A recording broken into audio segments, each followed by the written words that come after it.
हाय, आज आपण आयब्रोज विषयी जाणून घेऊया। आयब्रोज करताना नेहमी 40 नंबरचा दोरा वापरायचा असो।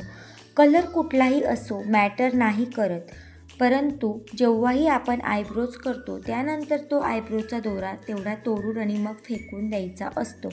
तो नेहमी 40 नंबरचाच दोरा असावा। त्यानंतर आयब्रोजचे एकूण 5 प्रकार असतात।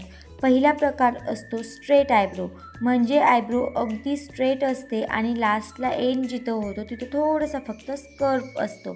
दुसरा प्रकार आहे राऊंड आयब्रोज। बऱ्याचशा जणांना माहिती आहे राऊंड आयब्रो अतिशय इझी पण असतात आणि पण खूप कमी जणांच्या असतात।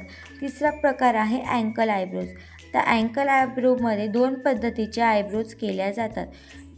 पहिला प्रकार म्हणजे दोघं बाजूला अँगल असतो, दोघं बाजूला कोपरा काढलेला असतो अशा पद्धतीने, म्हणजे इथं पण हा कोपरा आहे, इथे पण आहे।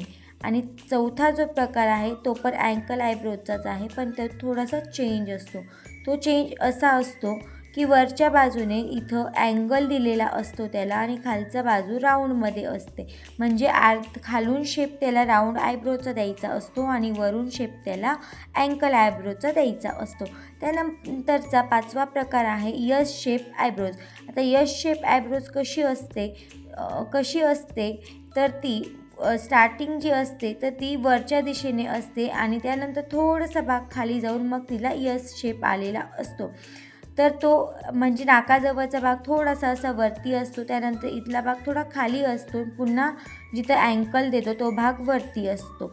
तर तुम्हाला हा व्हिडिओ कसा वाटला मला कमेंट करून नक्की सांगा। तुमचा आयब्रोचा कुठला टाईप आहे मला ते सुद्धा सांगा आणि सोबतच तुम्हाला हा व्हिडिओ कसा वाटला ते सांगा। आणि इथून पुढे तुम्हाला ह्या चॅनलवरती असेच माहितीपूर्ण व्हिडिओ बघायचे असतील तर चॅनलला लाईक, शेअर आणि सबस्क्राईब करायला मात्र विसरू नका। Thank you so much watching video.